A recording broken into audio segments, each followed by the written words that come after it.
A long time ago, beyond a galaxy far, far away.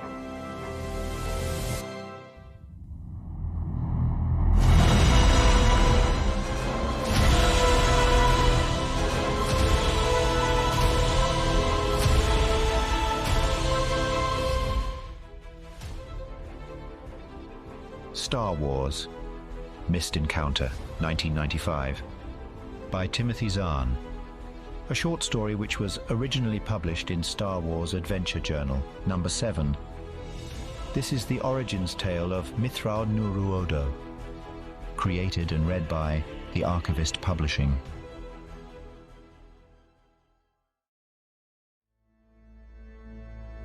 All beings begin their lives with hopes and aspirations.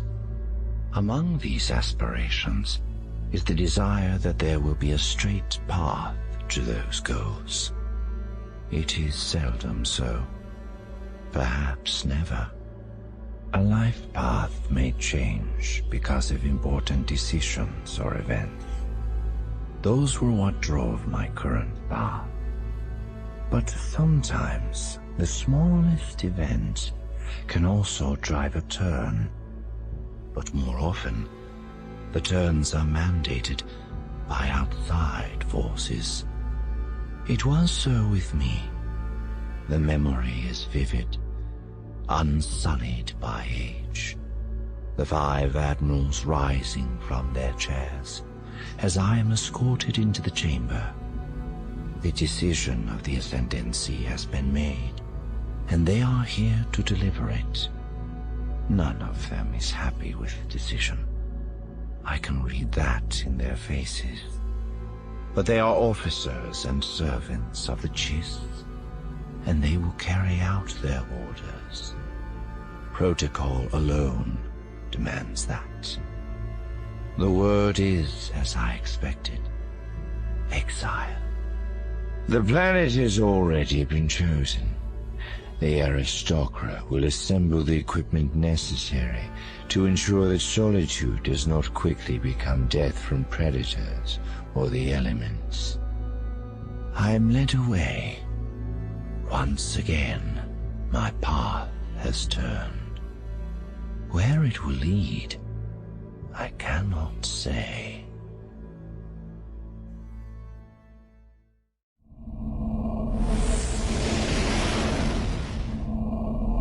The last 2 jumps had been marginal, skating the Starway Man right to the edge of known space and even a little bit past it. The theory, at least as far as Booster Terrick's fatigue-fogged mind could remember, was that no commander would be crazy enough to risk a Victory-class Star Destroyer chasing a nobody smuggler into uncharted territory. So far, the theory hadn't worked. Maybe the 3rd time would be the lucky charm they so desperately needed. Or maybe the 3rd time would bring the Starway Man out of hyperspace just in time to smash itself all over a planetary-sized mass. There were reasons why jumping blind into unknown space was considered to be a stupid idea.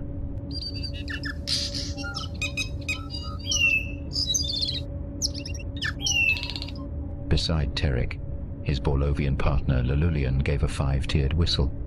Yeah, okay, Terrick said, getting a grip on the hyperdrive levers and trying not to think about the unknown star system and its unknown planetary-sized masses directly ahead of them.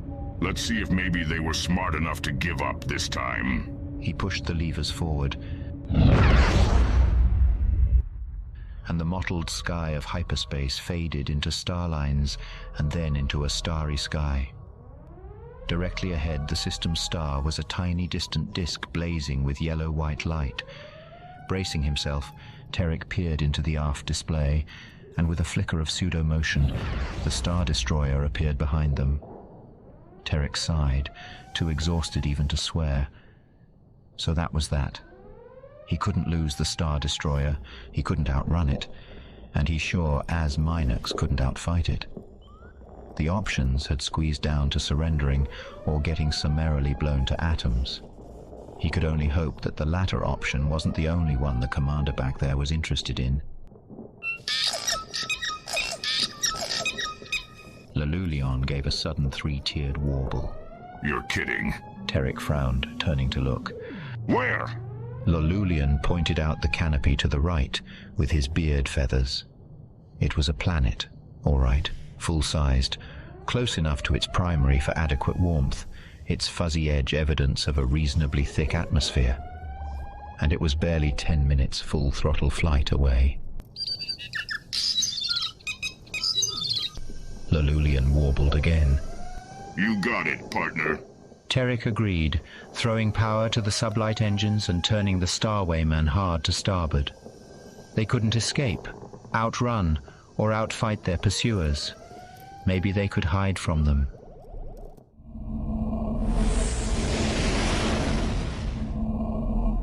Target has changed course, Captain. A voice called up from the crew pit. They're making a run for that planet. Acknowledged.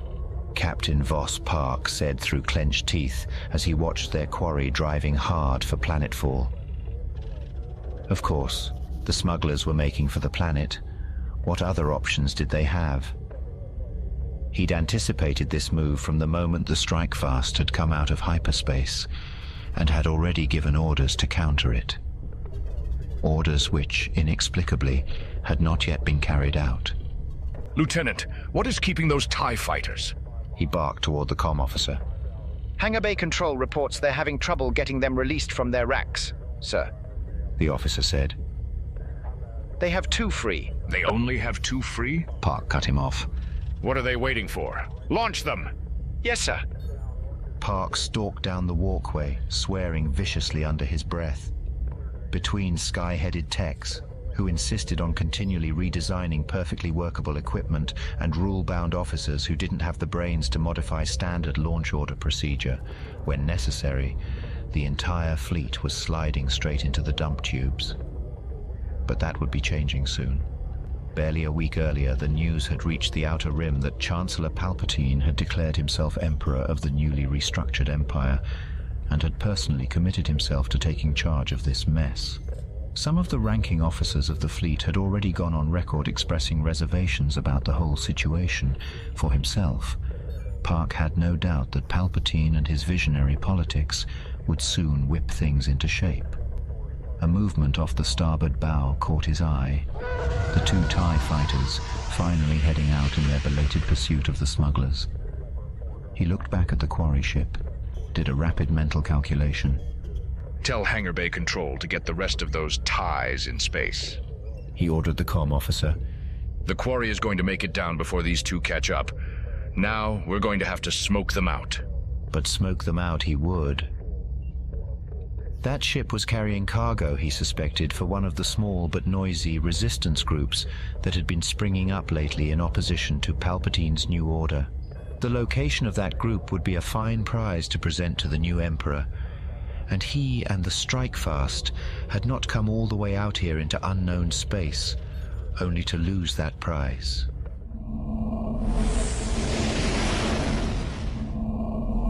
They were into the upper atmosphere and looking for a good place to hide when Lululion began picking up the power emanations. Uh-oh. Terek muttered, throwing a quick look at the display as he fought the controls against the atmospheric buffeting. It was a power source, all right, sitting all by itself in the middle of an equatorial forest a quarter of the way to the planetary horizon. Not good. Double not good. Lululion multi-warbled a question.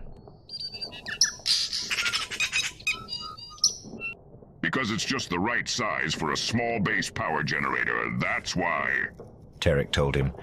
Out here in the middle of nowhere, that means either a smuggler or pirate base, or maybe even a small fleet exploratory outpost. Regardless, it's no one who's going to be happy to see us. Still, Terek bit thoughtfully at his lip.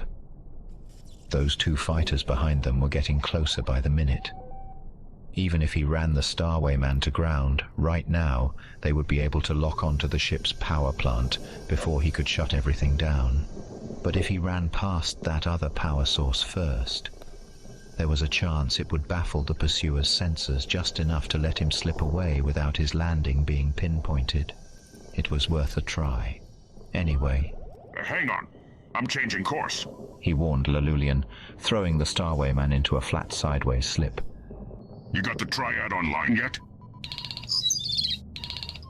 The Bolovian warbled an affirmative. Okay. Terek said. Soon as those fighters get in range, see what you can do about taking them out. They had reached the forest and were flying at treetop level by the time Lalulian opened up with the Starwayman's laser triad.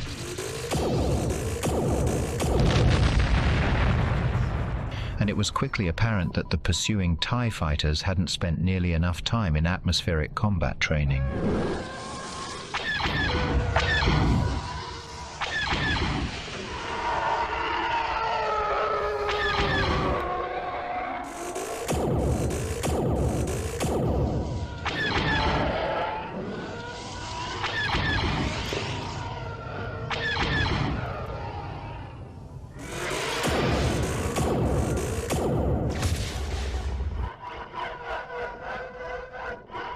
Dozen exchanges of intense laser fire.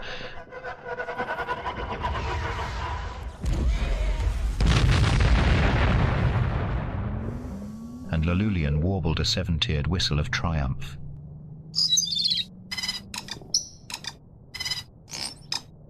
Yeah, great. Terek growled, feeling a drop of sweat roll down his cheek as he hunched over the controls.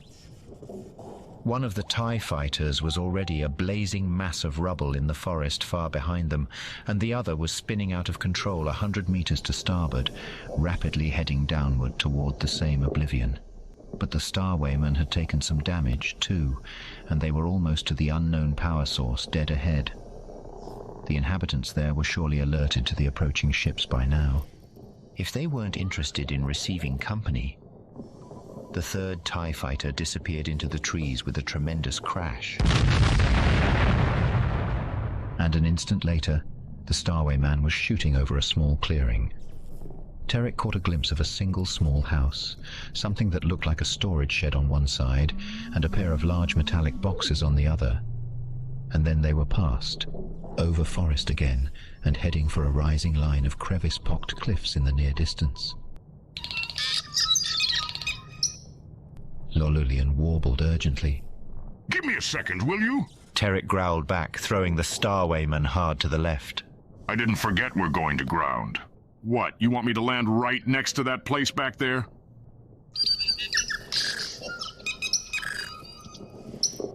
Lalulian subsided, grumping audibly to himself. But Terek didn't care. The trick had worked, maybe, and that was all that counted. The Starwayman was in one of the cliffside caves, shielded from sight and powered down, before the next wave of TIE fighters went burning past overhead.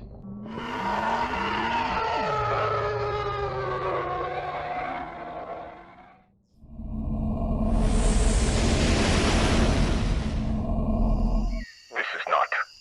Captain Park's voice came darkly in Colonel Mosh Barris's ears. Precisely the news I wanted to hear, Colonel. You're absolutely sure about this? Yes, sir, Barris said, gazing at the tall rectangular boxes that stood beside the house they'd found in the clearing, a sour taste in his mouth. The markings on the power generators alone show that much. Our 3PO translator droid has never seen anything like them.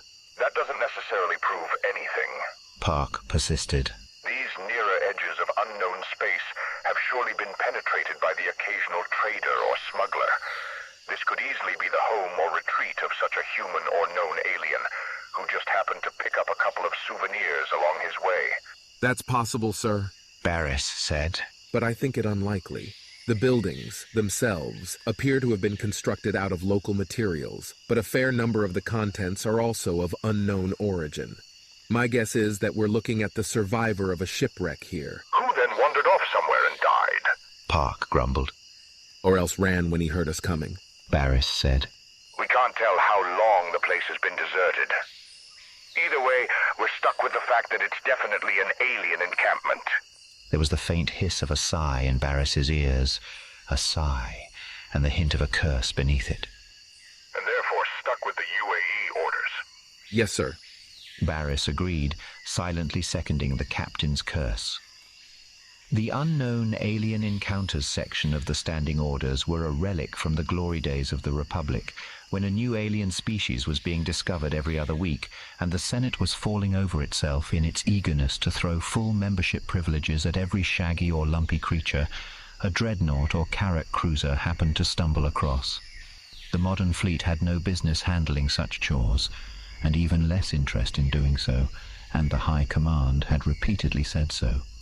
Barris had heard rumors that Emperor Palpatine had privately assured the High Command that the burden of the outmoded contact orders would soon be revoked, but for the moment they were still on the lists, and far too many of the senators supported them, which meant there was nothing to do but obey them. Very well.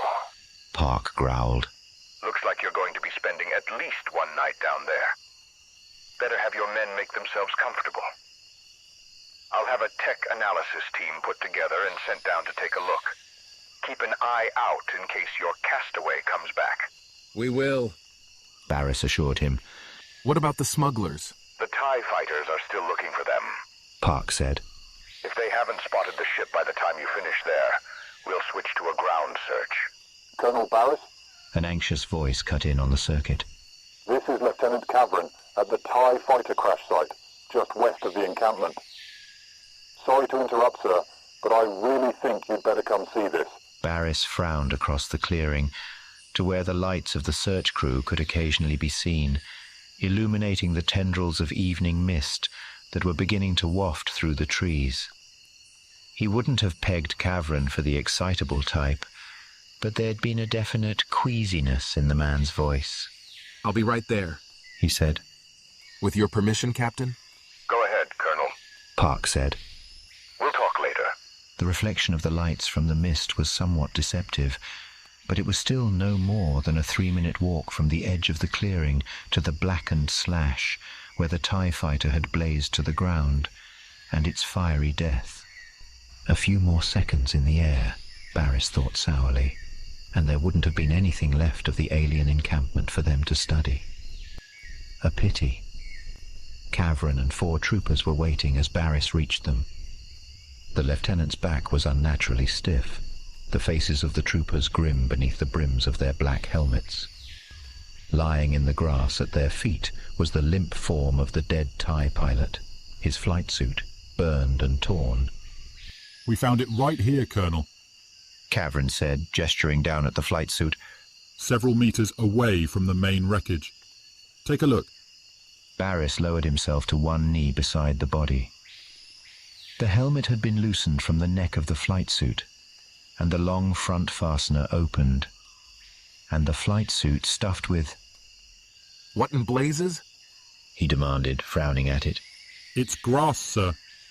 Cavern confirmed, a slight trembling in his voice. Grass, leaves, and a lot of those funny-smelling red berries. And that's all. The body's gone. Barris looked around him at the trees and the tendrils of mist floating between them on the light breeze, a sinking feeling in the pit of his stomach. Have you looked for him? No, not yet, sir. I thought it would be better to alert you first, especially if there are savages in the area. He didn't finish the sentence, but he didn't really have to. Like most officers of the fleet, Barris had had his share of run-ins with native savages. Major Wyan? He called into his comlink, straightening up. This is Colonel Barris. Yes, Colonel. The Major's voice came in his ears. Have you looked for him? Barris ordered. Something off to the side at the base of a bush caught his eye, and he stepped over for a closer look. It was the TIE fighter's survival pack, torn open. We've got native savages out here. Understood. Wyan said, his voice suddenly brisk and professional. He'd had experience with native savages, too. There's a troop carrier almost ready to leave the strike fast. I'll call up and have them put another squad of troopers aboard. Better make it a platoon, Barris told him, crouching down beside the survival pack and pulling it open. Looks like they've made off with the pilot's blaster, spare power packs, and concussion grenades. Terrific. Wyan growled. Primitives with weapons. Just what we need.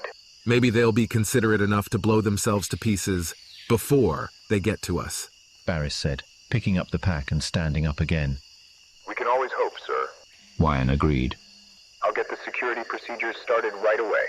Good. Barris out. I want the flight suit and its contents taken back to the encampment for study, Lieutenant. Then take some troopers and start searching the area. I want the pilot's body found. Major Wyan said, stepping up to the examination table and stiffening briefly in salute. The security perimeter is in place now. Good. Barris said, glancing up through the roof of the transparent weather canopy at the sky. About time, too. Full night was here, and with nightfall inevitably came nocturnal predators, not to mention unfriendly natives. Any news from the search team? Still, no sign of the pilot's body. Wyan said. They found a lot of bits and pieces from the survival pack, though, scattered around like animals had been at it. Maybe our primitives just tore the thing apart without actually keeping any of it. Maybe. Barris said. But until we actually find that blaster, I suggest you continue to assume someone's pointing it at us. Yes, sir. Wyan gestured at the table. So that's what was in the flight suit? Yes. Barris said, looking back at the collection of plant life spread across the examination table and the two techs still sifting through it. An odd aroma permeated the air, probably from the berries that had been crushed for analysis.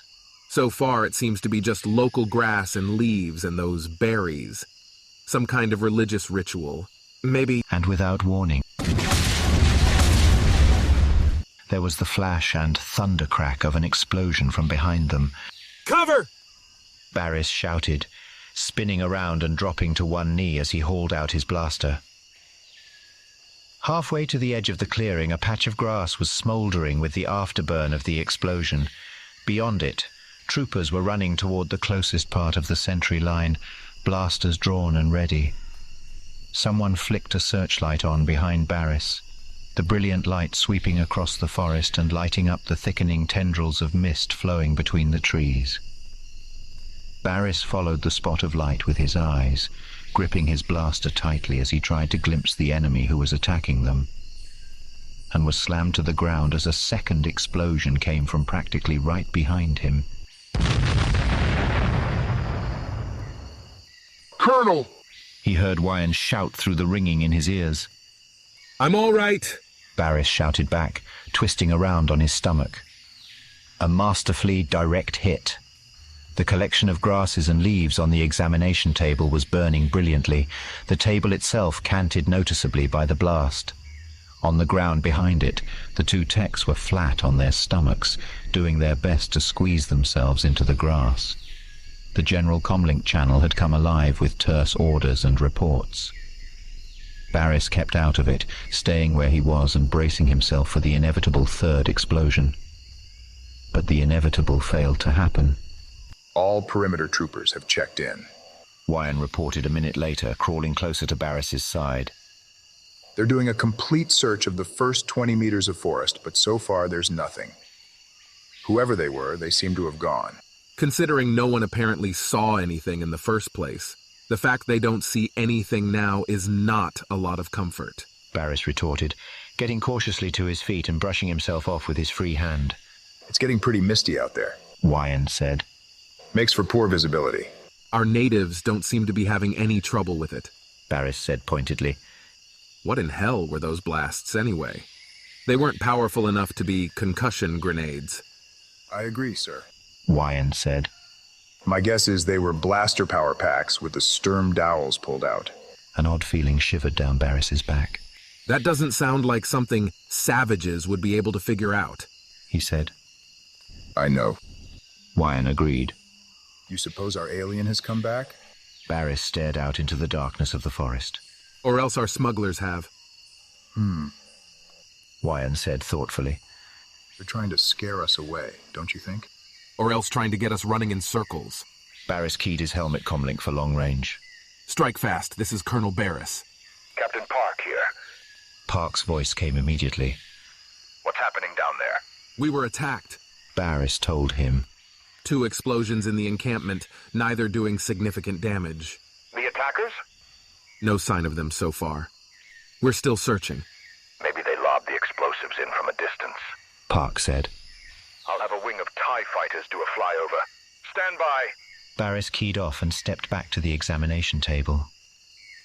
Yes, some sort of powerful catapult, fired from far outside the sentry perimeter. That would explain why no one had spotted anything. He stopped, looking up at the strips of shredded weather canopy rippling gently in the breeze. No, that didn't work. Anything coming in from above would have had to get through the canopy before it hit the table. It couldn't have done that without him hearing something. Could it? Something moved at the edge of Barris's eye. He twitched his blaster around, but it was only some small night creature scurrying across the clearing. Major Wyan? He called. Yes, Colonel? Wyan said, stepping around the nose of the troop carrier. Get some floodlights set up, Barris ordered, pointing to the trees. I want the whole rim of the forest lit up like the inside of a spark module. That should help burn off some of this mist, too. Also, fine mesh the hemisphere sensor screen. I don't want any more explosives getting through without us at least knowing they're coming. Wyan's reply was lost in the sudden roar as a pair of TIE fighters shot past at treetop level.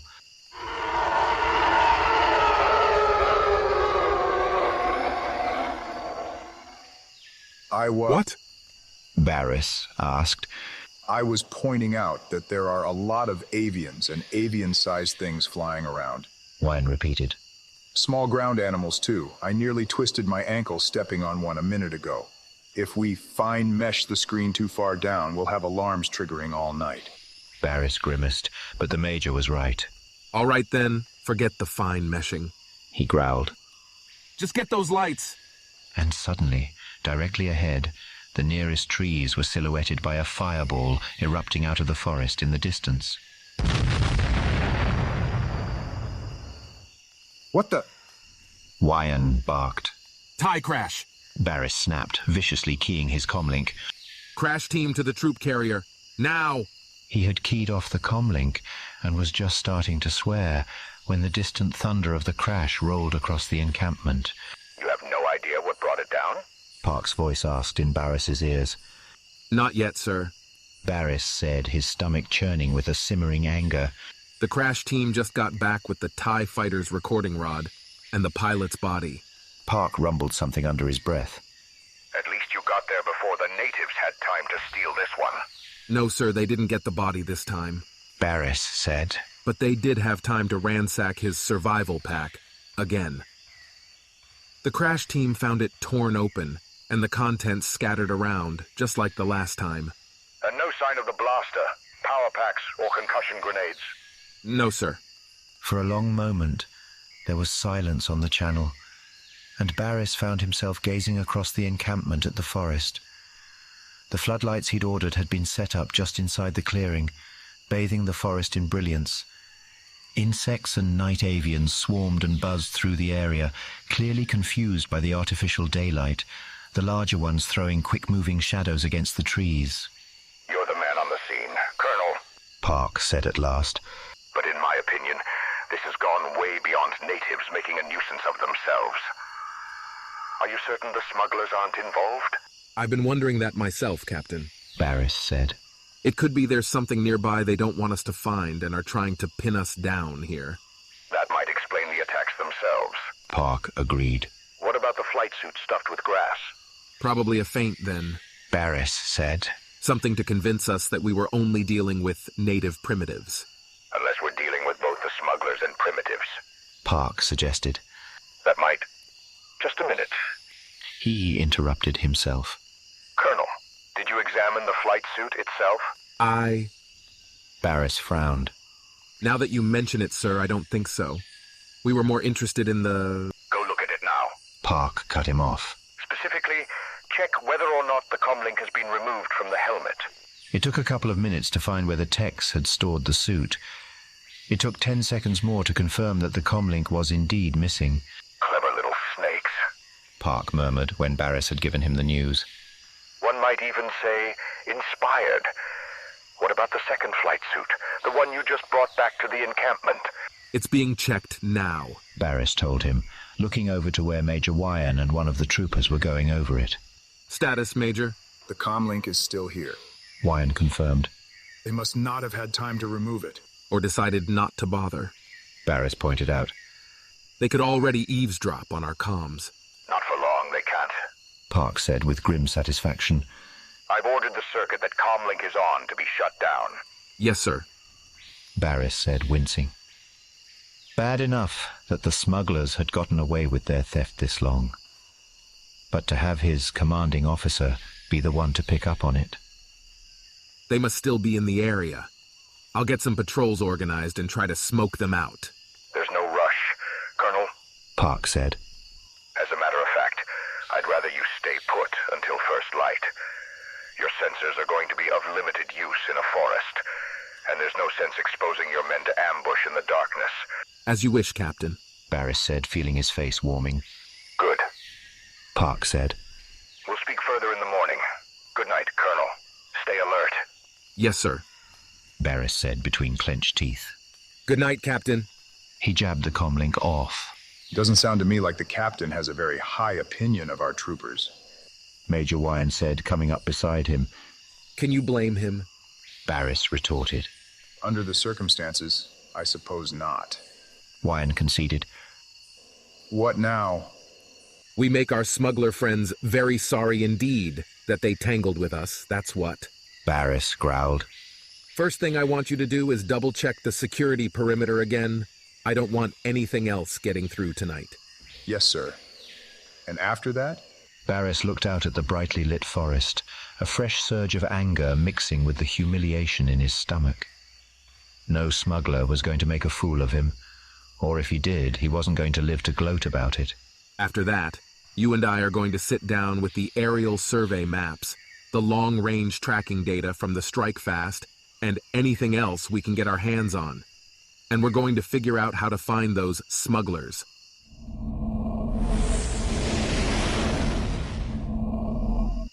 Almost inaudible over the busy insect twitterings, another distant boom drifted in dully on the cool night breeze.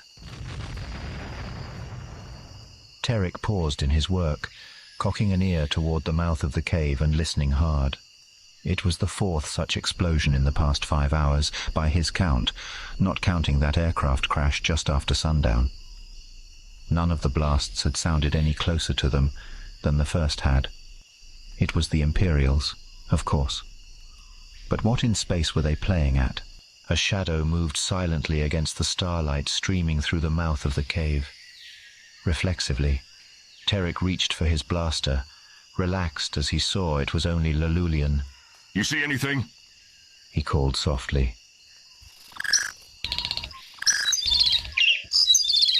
The Borlovian's 5-tiered whistle was equally soft and as negative as each of the previous times. You know, this doesn't make any sense.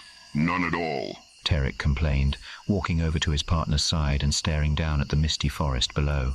There aren't nearly enough explosions for it to be a concussion spread. But there are far too many for it to be just nervous troopers throwing grenades at each other's shadows. For a long minute there was just the sound of the insects. Terrick strained his ears, but there were no more explosions. And then, almost diffidently, Lalulian made a suggestion. Oh, come on. Terrick scoffed. That was definitely a one-man house. 2-man at the very outside. Who in the galaxy would be crazy enough to take on a couple of troop carriers worth of Imperials by himself? Still, now that he thought about it, the sound of those blasts did seem to be coming more or less from the direction of the settlement they'd flown over. And the power emanations they'd picked up had implied the place was currently occupied. So, who in the galaxy would be crazy enough to take on all those Imperials by himself? Lalulian warbled again. Okay, so a pair of Krintlians might take on odds like that to protect their territory. Terrick growled. Don't try to tell me it would take the Imperials 4 grenades to deal with 2 Krintlians. Another dull explosion drifted in on the breeze. Or 5 grenades. Terrick amended. Anyway, it's none of our business. Lolulian gave a 6-tiered whistle.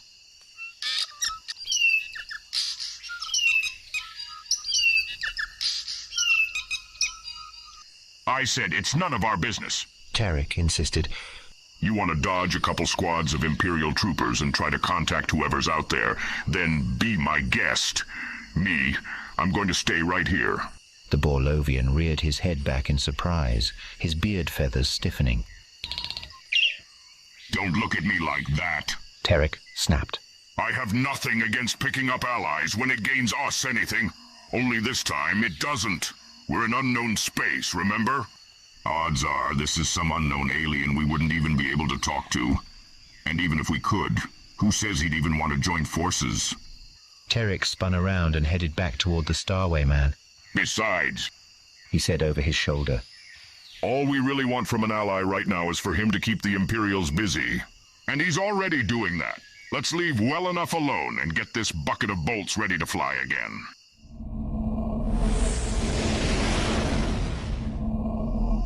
They had 5 casualties among the sentry perimeter troopers that night. 3 of them had died by the hand of the unseen enemy, their chests or heads blown apart by concussion grenades. No one had seen anything, either before the attacks or afterward. The other 2 casualties had been accidentally shot by their own nervous comrades, who had mistaken them for intruders in the misty darkness. And by the time dawn began to lighten the sky, Barris had had enough. I suggest you try to calm yourself, Colonel, Parck said, his voice maddeningly calm. I know it's been a bad night for you. Sir, I've lost 5 men tonight. Barris cut him off harshly. It wasn't the most politic way to speak to a superior officer, but Barris wasn't feeling especially politic at the moment. That doesn't even count the 3 TIE pilots and fighters we lost yesterday evening. I strongly recommend we abandon this site and return to the strike fast, and that we then burn the entire forest down from orbit. You're tired, Colonel, Parck said. His voice was still calm, but it suddenly had an edge to it. You're also not thinking straight. Killing the smugglers won't get us the location of that resistance group we're looking for. You think a burned-out freighter will be an appropriate prize to take back to Emperor Palpatine? I'm not interested in prizes, Captain, Barris said stiffly. I'm interested in not wasting any more of my men. You won't have to, Parck said. A troop carrier is on its way down with 2 squads of my stormtroopers. They'll be relieving your troopers. They've already arrived, Barris growled, looking across the clearing to where the last of the faceless, white-armored stormtroopers was just disappearing into the forest. Their unasked-for presence was a blatant insult to the quality of Barris's own troopers. At the moment, Barris didn't care about that either. And if you want my opinion, sir, they're not going to have any better luck finding the smugglers than my troopers did. Smoking them out from orbit is our best option. I'll keep your recommendation in mind, Colonel, Parck said, his voice cool. In the meantime, I suggest you get some rest. The stormtroopers can handle things from here on. And without warning, Park's voice dissolved in a roar of static. Barris jabbed at the comlink control, and the static cut off, leaving his ears ringing painfully. Full alert, he shouted, pulling his blaster and running toward the sentry perimeter. All troopers, full alert. Major Wyan, where are you? Here, sir, Wyan said, coming across the clearing from the perimeter to Barris's right. All comlink channels are out. I know, Barris gritted. Enough is enough. There are 18 stormtroopers beating the bushes out there. Send some troopers out to recall them. We're pulling out. Wyan's mouth fell open slightly. We're leaving, sir? Yes. Barris bit out. Any objections? The Major's lip twitched. Perhaps he'd been listening in on Barris's conversation with Captain Parck. No, sir. No objections. What about that? He jerked a thumb at the alien encampment. An encampment they hadn't much gotten around to studying, and there were high-placed idealists in the Senate who would probably make trouble for them if they left here without a thorough examination. But there was an answer for that, too. We'll take it with us, Barris said. Wyan's mouth dropped another couple of millimeters. We'll what? I said, we'll take it with us. Barris repeated impatiently. Plenty of room in the transport for all of it. Tell the techs to break out the heavy load lifters and get busy. I want everything aboard in half an hour. Move it. Wyan swallowed visibly. Yes, sir, he said, and headed toward the alien house at a brisk trot. Cautiously, Barris tried the comlink, but it was still being blanketed by the jamming static, and with a curse he shut it off again, with a curse and a painfully tight sensation in his stomach. There was only one reason to jam their communications. After the sniping of the previous night, the unseen enemy out there was preparing to launch a major attack. Stepping over into the partial cover of one of the troop carriers and making sure he was within shouting range of the entire Imperial encampment, he got a good grip on his blaster and prepared for battle. But once again, the enemy refused to play to his expectations. Within 10 minutes, the first of the stormtroopers began to re-emerge from the forest, in response to the orders from Barris's messengers. The comlink jamming continued as the rest of the Imperials returned to the encampment, but the attack Barris had anticipated never materialized. And within his stipulated half hour, the alien encampment was packed aboard the transport, and they were ready to leave. Except for a single, tiny hitch. One of the 18 stormtroopers was missing. What do you mean, missing? Barris demanded, as 3 of the stormtroopers headed purposefully into the forest again, 4 of their comrades taking up backstop positions just inside the clearing behind them. I thought these were the new elite of Palpatine's new military. How could one of them be missing? I don't know, sir, Wyan said, looking around. But I've come to the conclusion that you were right. The sooner we get out of here, the better. Abruptly, Barris came to a decision. To blazes with the stormtroopers. If they wanted to go looking for more trouble, that was their business. Have all techs board the transport, he ordered Wyan. The troopers will follow, in standard retreat guard order. We'll leave as soon as everyone's aboard. What about the stormtroopers? Wyan asked. They've got their troop carrier they came down in, Barris said. They can stay behind and beat the bushes to their heart's content. He turned toward the transport the techs had just finished loading, caught sight of one of the stormtroopers standing rigid guard just outside the hatchway. You, stormtrooper, go tell your commander. He never finished the sentence. Without twitch or warning, the stormtrooper abruptly dissolved in a brilliant explosion. Barris was flat on the ground in an instant, his ears aching from the sound of the blast. Alert! Alert! Alert! He shouted automatically, searching the nearest forest edge for any sign of the attacker. But as always, there was nothing. A handful of troopers, brave or suicidal, Barris wasn't sure which, were charging that direction anyway. For all the good that would do. Beside him, Wyan gave a sudden awe-struck curse. Colonel, look at that. Barris swiveled on his stomach to face the transport again.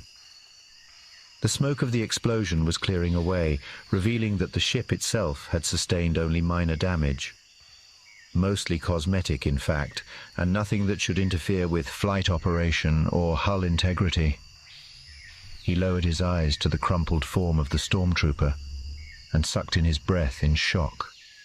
The armor, no longer white, was scattered about in bits and pieces in a small radius around the spot where the stormtrooper had been standing. The armor was all there was. The body itself had been completely disintegrated. I don't believe it, Wyan murmured under his breath. That blast wasn't that powerful. How could it have destroyed the body so completely? I don't know, Barris said, getting back to his feet. And for the moment, I don't care. We're getting out of here. Now. He eased his comlink on and discovered the jamming had finally ceased. This is Colonel Barris, he said. All Imperial troops are to return to the encampment at once and prepare for evacuation. Sir? Wyan murmured, staring out at the forest. It looks like they found him. Barris followed his gaze. Emerging into the clearing were the 3 stormtroopers who'd gone to look for their missing comrade. And they had indeed found him. Or at least, what was left of him. The perfect end to a perfect mission. Barris growled. Come on, Major.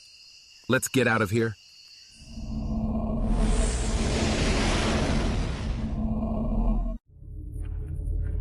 Barris had half expected the transport and troop carriers would be attacked as they lifted from the forest and headed for the sky. But no missiles or laser pulses followed them up, and soon they were once again inside the shelter of the Strikefast's hangar bay. Captain Parck was waiting beside the transport as Barris emerged. Colonel. He nodded gravely in greeting. I don't recall giving you permission to leave your position. No, sir. You didn't. Barris said, hearing the weariness in his own voice. But as you yourself pointed out earlier, I was the commander on the scene. I did what I deemed best. Yes, Parck murmured. For a moment he continued to look at Barris, then shifted his gaze to the transport itself. It seemed to Barris that his eyes lingered for a moment on the minor blast damage caused by the impossible explosion that had disintegrated that stormtrooper. Well, what's done is done. I'm told you brought the alien encampment up with you. Yes, sir. Barris said, frowning slightly as he tried to read his commander's expression. He would have expected Parck to be angry, or at least pointedly dissatisfied with the trooper's performance. But instead, he seemed merely thoughtful. Do you want me to have the techs get back to work on it? There's no hurry, Parck said. As for you, Colonel, I want you to accompany me back to my office. So he was going to drop the hammer on Barris in private. A small favor, at least. Yes, sir. Barris sighed.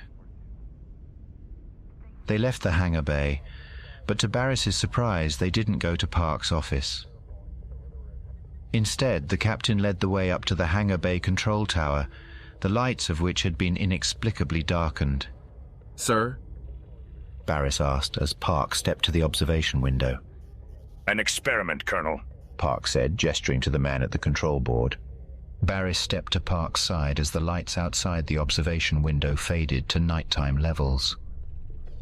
The transport and troop carriers they'd just left were prominently visible directly below. Beyond them, at the other end of the bay, were 3 Kappa-class shuttles and a Harbinger courier ship. No one was in sight anywhere. All right. Dim the lights in the hangar bay. What sort of experiment? Barris asked. The testing of a theory, actually. Parck said. Make yourself comfortable, Colonel. We may be here a while. They'd been there nearly 2 hours when a shadowy figure emerged stealthily from the transport. Silently, it slipped across the darkened hangar bay toward the other ships, taking advantage of the sparse cover along the way. Who is that? Barris asked, straining his eyes to try to penetrate the dim light. The source of all your troubles, down on the surface, Colonel, Parck said with obvious satisfaction. Unless I'm mistaken, that's the alien whose home you invaded. Barris frowned. One alien? One alien? That's impossible, sir, he protested. Those attacks could not have been the work of a single alien. Well, we'll see if 1 or 2 others join him, Parck said. If not, I would say he was it. The shadowy figure had moved across the floor to the other ships now. For a moment it paused, as if considering. Then deliberately, it stepped to the door of the middle Kappa shuttle and slipped inside. It appears he was indeed alone, Parck said, pulling out a comlink and thumbing it on. All right, Commander, move in. He's inside the middle Kappa shuttle. Set all weapons for stun. I want him alive and unharmed. After all the trouble the alien had created for Colonel Barris on the planet's surface, Parck had expected him to put up a terrific fight against his captors. To his mild surprise, the other apparently surrendered to the stormtrooper squad without any resistance at all. Perhaps he was taken by surprise. More likely he knew when resistance was futile, which to Park's mind merely made the creature that much more intriguing, and made the nebulous plan forming in the back of his mind that much more feasible. The hangar bay lights had been restored to their normal intensity by the time the stormtroopers escorted the alien out of the shuttle, and Parck found himself staring in fascination as the prisoner was brought over to where he and Barris waited. He was generally very human in size and build, though with some notable differences.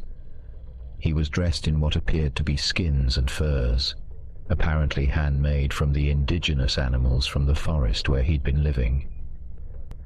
In the center of a square of armed stormtroopers, he nevertheless had an air of almost regal confidence about him as he walked.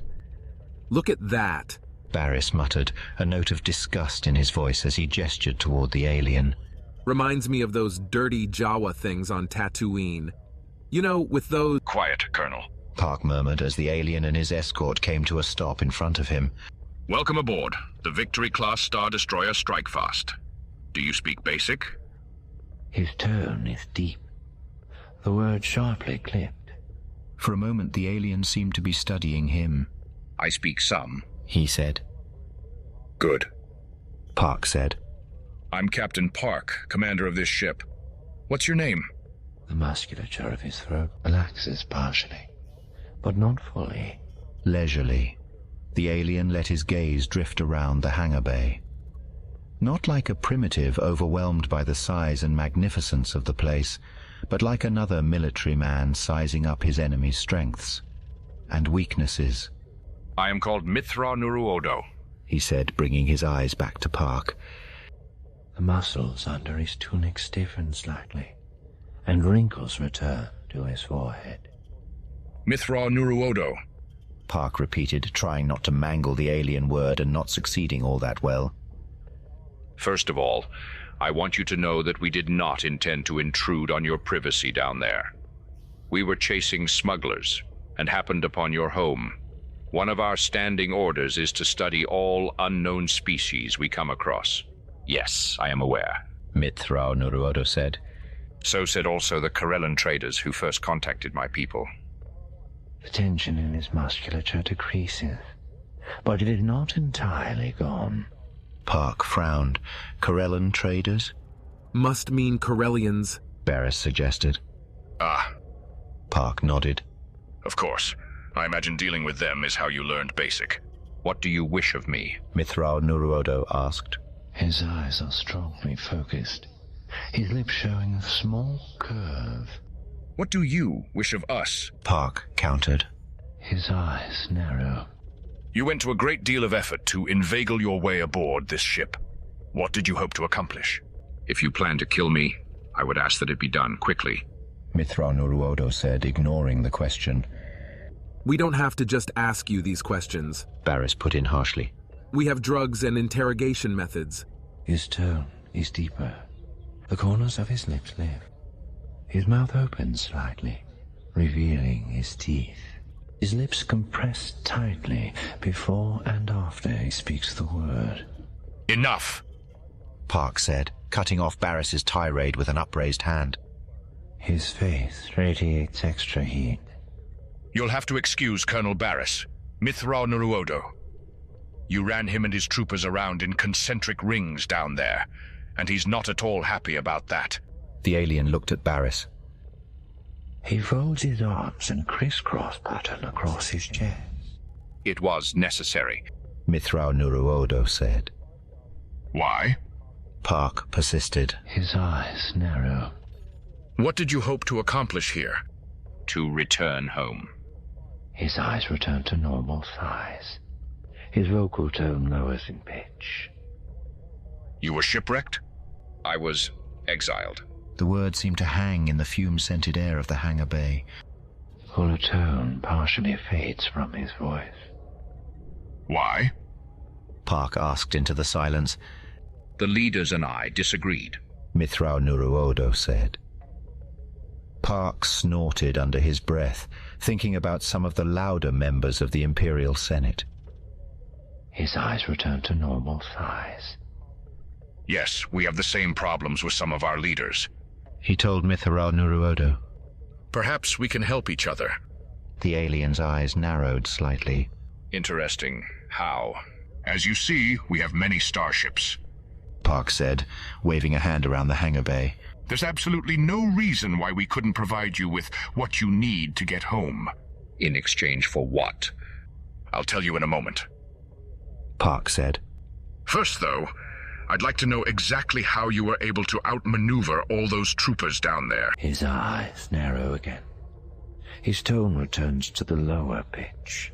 It was not difficult. Mitth'raw'nuruodo said, looking at Barris again. Your spacecraft crashed near my place of exile, and I had time to examine it before your following troops arrived. The pilot was dead. I took his body and hid it away. And filled his flight suit with grass. Barris put in. His tone rises slightly in pitch and volume. The musculature beneath his sleeve tightens. Hoping we wouldn't notice you'd taken his comlink. And you didn't. The alien reminded him calmly. More important to me was that you would find the situation intriguing or disturbing, and that you would thus bring the suit and fermented piyash berries back to your camp. Fermented berries? Barris echoed. Yes, the alien said. When fermented and crushed, piyash berries are a strong lure for certain small nocturnal animals. Wrinkles form across his forehead. To which you'd strapped the gimmicked blaster power packs. Barris said suddenly. That's how you got them in, past our sentry perimeter. Yes, the alien said with a short nod of his head. Also, how I attacked the soldiers later. I used a sling to throw more of the berries onto their armor, which then drew the animals to them. You also caused a TIE fighter to crash, Parck said. At least, I presume that was your doing. How exactly did you accomplish that? Mitth'raw'nuruodo shrugged, fractionally. I knew that spacecraft would come to search. In preparation, I had strung some of my monofilament line between two of the taller treetops. One of the spacecraft did indeed hit it. Parck nodded. And at such low altitude, of course, the pilot wouldn't have had enough time to recover from the sudden impact. It wouldn't have done you any good to capture the TIE fighter intact, you know, he told the alien. They're not equipped with hyperdrives. His voice holds a low level of bitterness. I did not expect the spacecraft to survive, Mitth'raw'nuruodo said. I wanted the pilot's equipment and his comlink. His eyes narrow. His mouth opens slightly, in surprise. But you didn't take the comlink, Barris objected. We checked at the encampment, and it was still there. No, you are mistaken, Mitth'raw'nuruodo said. What was there was the comlink from the first pilot. He stares. His expression of surprise deepens. Parck smiled in spite of himself. So simple, yet so ingenious. So you switched the comlinks. That way, when we finally discovered that the first one was gone and locked it out of the circuit, you still had one that functioned. Very ingenious. Actually, very simple, Mitth'raw'nuruodo countered. So, you killed a TIE pilot for his comlink, Barris said harshly. Clearly, he wasn't nearly as impressed by the alien's resourcefulness as Parck was. Why did you keep killing my men? For the fun of it? His tone holds harshness and anger. No, Mitth'raw'nuruodo said gravely. So that soldiers with fuller armor would come. With fuller? Barris broke off. The stormtroopers? You wanted stormtroopers to come? Your soldiers wore helmets, the alien said, tracing an imaginary brim around his forehead. No good for me. He touched a hand to his face. I needed armor that would cover my face. He nods in understanding. Of course. Parck nodded. That was the only way, that you would be able to enter the encampment undetected. Yes, Mitth'raw'nuruodo agreed. I used an explosive on one first, so that I would have a set of armor to study. Just a minute. Barris interrupted. How did you do that without anyone hearing the explosion? His voice holds confusion. It came at the same moment that I began the communications jamming, the alien said. Of course, no one heard.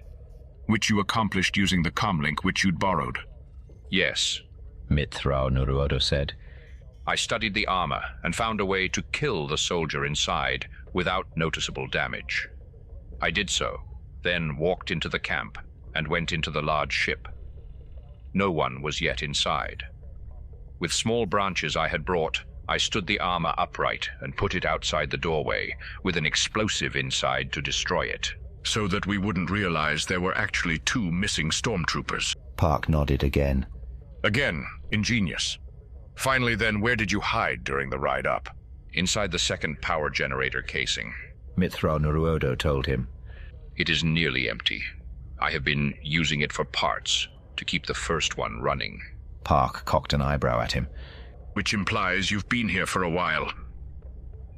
I can see why you wanted so desperately to leave. Mitth'raw'nuruodo drew himself up to his full height. I was not desperate. It is necessary that I return to my people. Why? Parck asked.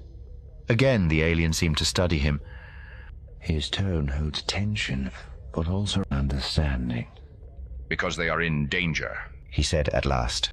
There are many dangers in the galaxy. Including us? Barris growled. His voice still holds confusion, and now also wariness and distrust. The alien didn't flinch. Yes. And how would you help protect your people from these dangers? Parck said, throwing an annoyed look at Barris. They do not accept the concept of, I do not know the word.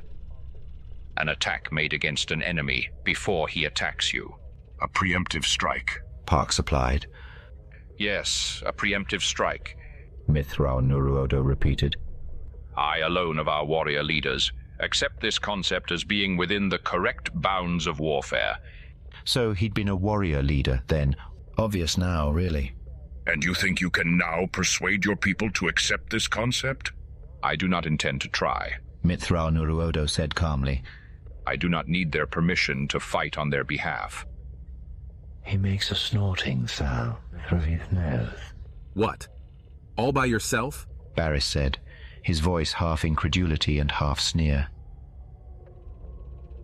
Mitth'raw'nuruodo eyed him, and Parck thought he could detect a note of contempt in the alien's face. If necessary. That's very gallant, Parck said. Also very foolish, and potentially very wasteful. The earlier wariness and confusion are gone. His voice now holds surprised understanding. You have an alternative to suggest? The alien countered. Parck smiled slightly. His voice holds relief, and even a small degree of humor. You're still studying us, aren't you? He asked. Even now, as our prisoner, and with little hope of escape, you're studying us. Of course. The alien said. You said it yourselves. You are potential dangers. True, Parck said. On the other hand, how better to neutralize a potential danger than from within it? His tones hinting of the swirl of possibilities and patterns within his mind. Out of the corner of his eye, he saw Barris's mouth drop open. Captain, what are you suggesting? He likewise reacts with surprise. I'm offering Mitth'raw'nuruodo the chance at a position within the fleet, Colonel. Parck said, watching the alien's face closely. There was no surprise there, no change of expression at all. Perhaps he was too shocked to react. More likely he had already anticipated the offer. Perhaps had even deliberately maneuvered the conversation this direction. His expression remains resolved. Emperor Palpatine has many enemies, Parck continued. The resistance groups sprouting up show that much. A warrior leader of Mitth'raw'nuruodo's skills would be a valuable asset to us. He gestures with respect and admiration. But he's an... Barris broke off his sentence with a hiss. An alien? Parck finished for him. Yes, he is. But sometimes that doesn't make a difference. It does with Palpatine, Barris said harshly.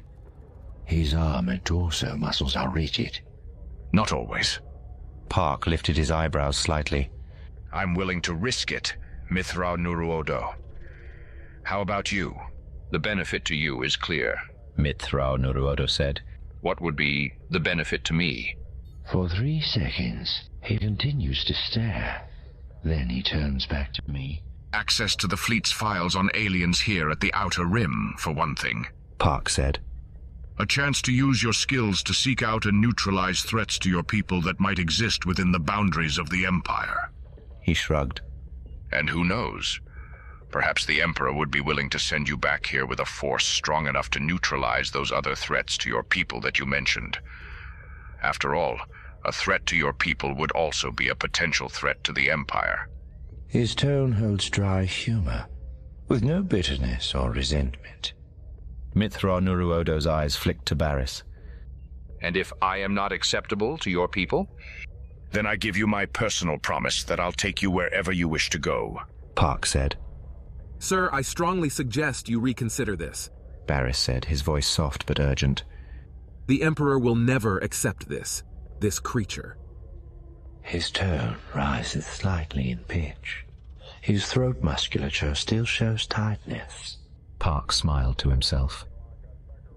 No, the Emperor did not in general think very highly of non-humans, but there were some notable, if top-secret exceptions, such as the aliens Darth Vader had discovered on a ruined world and recruited into private service to Palpatine. The commander of Vader's ship on that mission, a cousin of Park's and a former rival at the Academy, had been promoted to Vice Admiral for his part in that encounter. Maybe Parck had finally found a way to match him, or even to pass him up. He smiles with pride and respect. Have we an agreement? The risk is worth taking, Mitth'raw'nuruodo said. I will come speak with your Emperor. Parck smiled, a warm sense of satisfaction flowing through him. He had his prize now, all right. A far better prize than the petty and totally insignificant smuggler still hiding on the planet below. Excellent, he said. We'll leave at once. One warning, though. You're almost certainly going to have to change your name. Mitth'raw'nuruodo is far too hard for the average fleet officer to pronounce. Of course, the alien said, smiling. He looked at Barris, those glowing red eyes, as Barris had pointed out, so reminiscent of a Jawa's, glittering in deep contrast to the darkness of his blue skin and blue-black hair. Perhaps my core name would be easier for the average fleet officer. You can call me Thrawn. His voice sobers as he offers a small smile. Thrawn it is, then. Parck nodded. And now, perhaps you will accompany me to the bridge. Your Imperial orientation might as well begin now.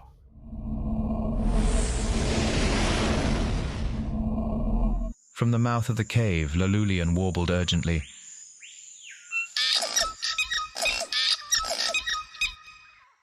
What are you talking about? Terek demanded, coming up beside him. They're not going to give up now. The Borlovian warbled again, handing over the macro binoculars. Muttering under his breath, Terek jammed them against his eyes and peered upward. Just in time to see the Star Destroyer flicker with pseudo-motion as it made the jump to light speed. Well, I'll be, he mumbled, lowering the macro binoculars in disbelief. A sudden thought struck him, and he lifted them again, searching the sky from horizon to horizon. But there were no other ships in sight that might have come here to take over the search, unless they were lying in ambush on the other side of the planet. Terek grinned. If they were skulking in wait around the horizon hoping to draw him out, they were in for a rude surprise. The Starwayman might be old and battered, but given a halfway decent head start, she could outpace almost anything out there. Go fire up the converters, he ordered Lululian. We're getting out of here.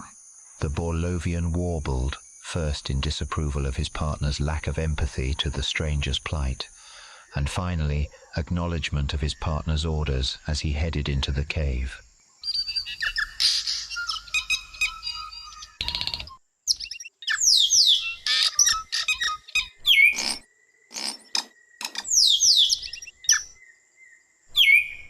Terek gave the sky one last check, and then, almost unwillingly, found himself gazing across the forest toward where the encampment had been. Could something about that place have been the reason the Star Destroyer had left so suddenly? Terek couldn't imagine how or why that might happen, but the connection seemed inescapable. Still, it hardly mattered. Terek had a cargo to deliver, and for whatever reason, he now had a clear shot to do so. And whatever might have happened out there, looping the macro binoculars around his neck, he turned and headed back into the cave. Whatever had happened out there, it certainly had nothing to do with him.